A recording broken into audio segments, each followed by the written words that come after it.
मुरतिया नारायणपुर के पंडाल में। चम चम चमकता माई के मुरतिया नारायणपुर के पंडाल में।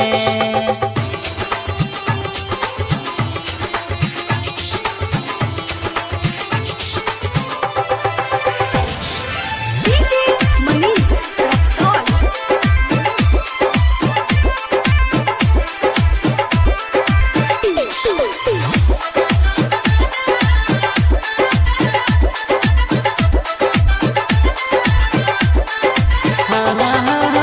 अंधन के नयन निर्धन के धन, निर्धन के धन भैया हो।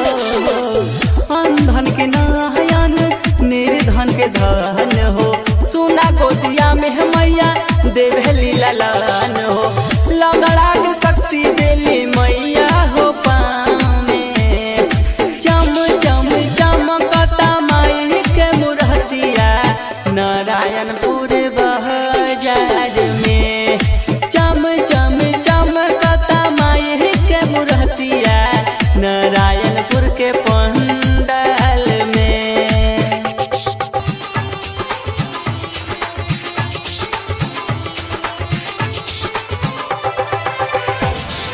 डीजे मनीष रक्सौल।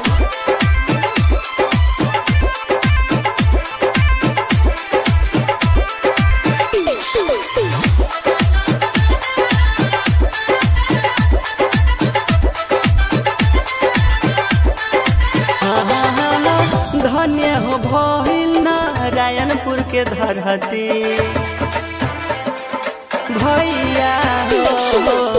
धन्य हो भइल नारायणपुर के धरती। गोविंद भैया माई के उतार ले आरती। बड़ा भीड़ लागल बा माई दरबार में। चम चम चमकता माई के मुरतिया नारायणपुर पंडाल में। चम चम चमकता माई के मुरतिया नारायणपुर के बाजार में।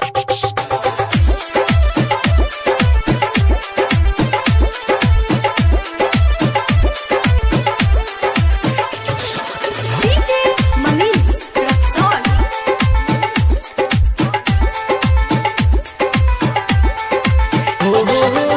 भर दी है मैया हो झोली खाली, झोली खाली भैया हो। भर दी है मैया हो झोली